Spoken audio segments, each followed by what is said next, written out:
Bəhram Nəsibov bir çox dillər əzbəri olan mahnıya müəlliflik etmiş bəstəkardır. Gitme kimsesiz ayağım, kal sana kurban.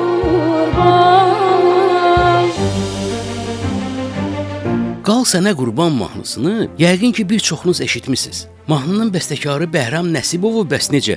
Tanıyırsınız? Onun bəstələri arasında dillər əzbəri olan mahnılar az deyil. Anadılar uzulara, Qarabağ, danışan dil qodağı, Qarabağ, Qarabağ, sən Qarabağ.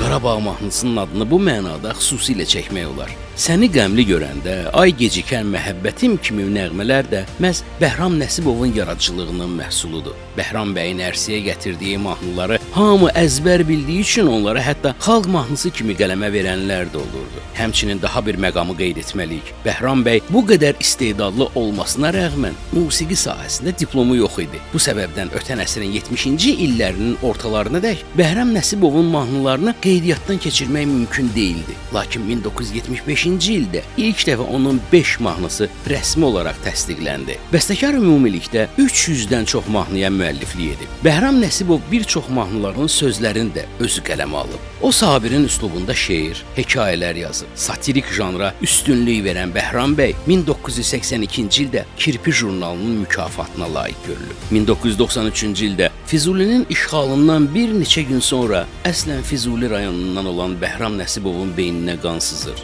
Onun ən böyük arzusu müharibə bitdikdə Qarabağ marşını yazmaq idi. Sənətkar 5 il xəstə yatağında qaldıqdan sonra dünyasını dəyişdi. O arzuladığı marşı yaza bilməsə də ruhu əminlik ki şaddır. Rəşadətli ordumuzun 44 günlük Vətən müharibəsindəki şücaəti nəticəsində hazırda Qarabağda, o cümlədən Füzulidə Azərbaycan bayrağı dalğalanır.